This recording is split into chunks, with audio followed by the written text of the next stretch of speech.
The statements we're about to show you are from the Holy Quran, and is said to be the official, unchanged, pure word of God, revealed over 1400 years ago. Claiming to be the word of God is a heavy statement, and without proof, or if a single contradiction is found within the book, the apparent word of God will be proven false. So without further ado, let's put the book to the test.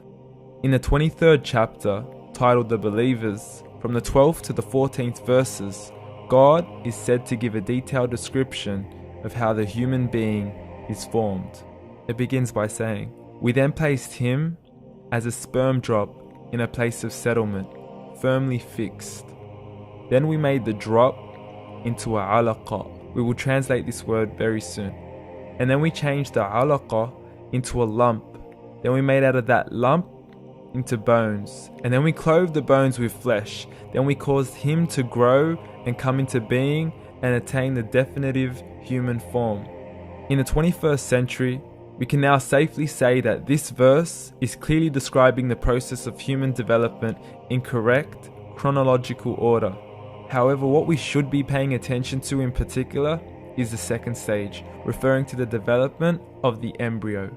The specific word used to describe the embryo in this verse is the word alaqa. The word alaqa, when translated into English, can mean three separate things. Firstly, a blood clot, or to be suspended, that is to be hanging or clinging to something, or thirdly and finally, a leech. Now, all three definitions don't come anywhere near what we perceive to be the human embryo. So, why are these words used, and what significance do they share with the human embryo? Can the embryo be described as a blood clot? Well, what do you think? In the 3rd week of embryonic development, a tubular heart joins with the blood vessels to form a primordial cardiovascular system, and by the end of the 3rd week, the blood is circulating and the heart begins to beat on day 21. The first thing that comes to mind in regards to being suspended or hanging is the umbilical cord.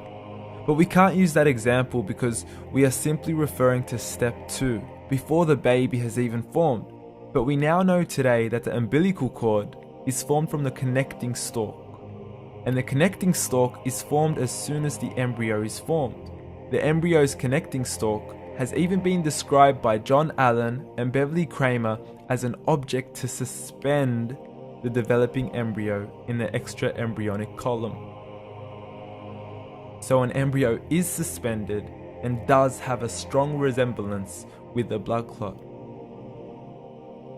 What on earth would an embryo have to do with a leech? Figure A shows the structure of an embryo at 25 days. Figure B shows a leech. Now please note once again that the embryo in this stage is no greater than the size of a kernel of wheat.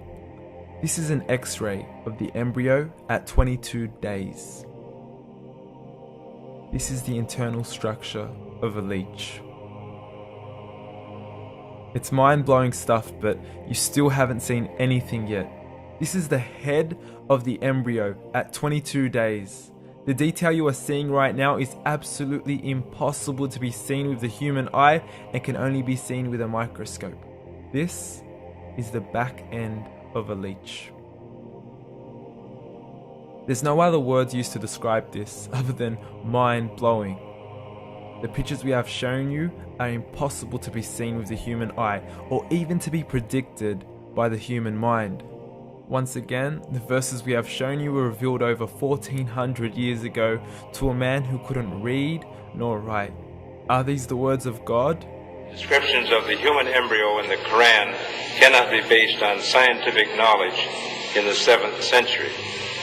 The only reasonable conclusion is that these descriptions were revealed to Muhammad from God, from God, from God, from God, from God.